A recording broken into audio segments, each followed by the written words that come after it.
Well, I think like all new projects and like all new schemes, there will be challenges. But having said that, I think it is important that our whole package will lead to less use of cars. I'm referring to more buses.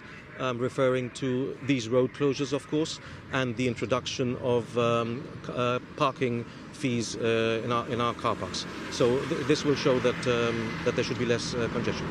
Gibraltar has the highest number of vehicles per kilometre in the world, according to a 2017 report which GBC reported on. Why has the government resisted other measures, such as introducing road tax and higher fuel prices, for example? Well, I think it's not that the government has resisted anything. The government at the moment is now looking at all possibilities of how we can reduce the use of cars in Gibraltar, and one of them that we are considering actively is the introduction of road tax, and you will hear in the coming weeks of further announcements that we will be making on this issue. Okay, and you mentioned buses just now.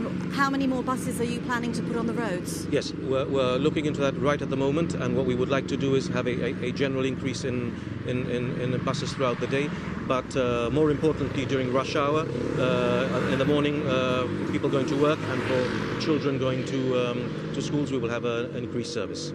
Now tell us about the park and ride scheme as well, because this is something the government said back in 2011 that they were wanting to do, but here we are 9 years later, it's not happened yet. Can you give us more information? Well, actually, before COVID came along, I was looking into this because we have certain commercial entities that are using their car park. They will be out of there very soon, so I was looking at creating that into a park and ride where people coming from Spain would have huge signs telling them that they should park here. We were going to be putting prices that were reasonable so that people would park their cars, and then they would be able to walk into town. Okay, now the fee at Midtown is £1.80 an hour, and it's ATP. It's £1.30 an hour. £1.30? Yeah. On the sign it says £1.80. I went there today and it says £1.80, but we'll verify that afterwards. But in any case, if you're working in town and parking there during the day, it amounts up to quite a sizable sum.